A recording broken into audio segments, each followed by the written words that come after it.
Salut, j'espère que vous allez bien. Alors aujourd'hui, j'aimerais vous parler de deux états d'esprit, celui de la survie qui est lié au stress et la création qui est liée à l'instant présent. En faisant le parallèle entre la création et le stress, ça m'a fait penser à quelqu'un qui avait dit, en fait, est-ce que le bonheur, c'est ne pas être dans l'instant présent? Et j'avais vraiment beaucoup aimé cette phrase.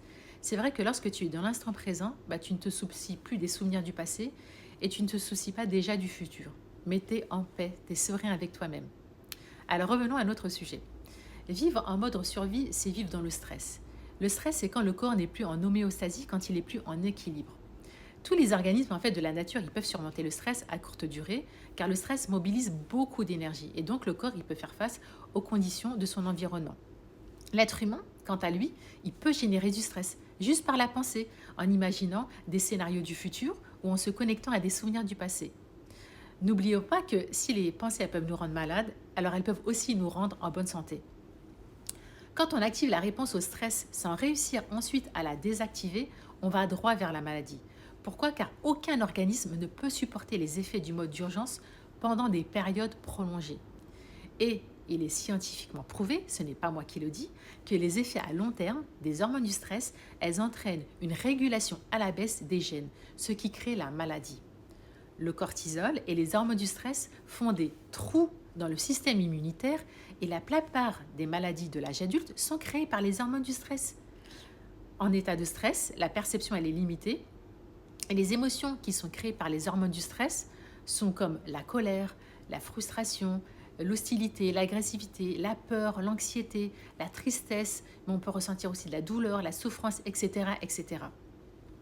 Quand on est sous les hormones du stress, nous sommes obsédés par notre corps, notre apparence, notre coiffure, notre poids, ainsi que notre environnement et le temps. Sous stress, notre réalité tourne autour de notre corps, de notre environnement et du temps. Les hormones du stress nous font définir la réalité avec nos sens et croire que le monde extérieur est plus réel que le monde intérieur. À cause de ces hormones, nous essayons de forcer les résultats et de faire en sorte que les choses arrivent. Et je suis sûre que vous avez déjà observé une personne qui est hyper stressée autour de votre environnement de travail particulièrement. Et la personne, elle est tellement stressée qu'elle ne se concentre que sur le résultat. Et à cause du stress, elle perd sa capacité de discernement. Ne cherchez surtout pas à convaincre une personne stressée car elle n'a pas la capacité d'entendre ce que vous lui dites. Quand on vit dans le mode survie, on doit maintenir toute notre attention sur l'environnement extérieur parce qu'on est en mode survie. Alors que lorsqu'on est en mode création, on est dans l'instant présent. On est ancré dans le ici, le maintenant et on a une perte de notion de l'espace et du temps. D'où le but de la méditation dont je vous ai parlé dans la vidéo passée. Pour moi, je crois que la méditation, elle prévient les effets du stress. C'est vraiment de changer son état d'être et de conditionner en fait son cerveau, son corps. Et le plus important, c'est de maintenir ce nouvel état d'être toute la journée, ce qui va nous permettre de faire face à l'adversité grâce à ce nouvel état d'esprit. Donc, je ne sais pas dans quel état d'esprit vous êtes aujourd'hui. Est-ce que vous êtes en mode survie ou est-ce que vous êtes en mode création? Mais pour votre bien-être présent et futur, je vous invite vraiment à vous observer et à prendre bien soin de vous. Et si vous êtes en mode survie, je vous invite à mettre des outils en place comme la méditation pour revenir être en mode création. Voilà, c'est ce que j'avais envie de partager aujourd'hui avec vous, avec cette capsule. Et j'espère que cette capsule, elle aura fait écho en vous, qu'elle vous aura interpellé d'une manière ou d'une autre.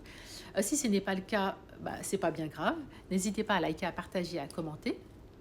Et puis, en tout cas, moi, j'ai eu beaucoup de plaisir à partager cette capsule avec vous. Et en attendant la prochaine capsule, je vous souhaite de prendre bien soin de vous. Et je vous dis à très bientôt. Ciao. Mouah.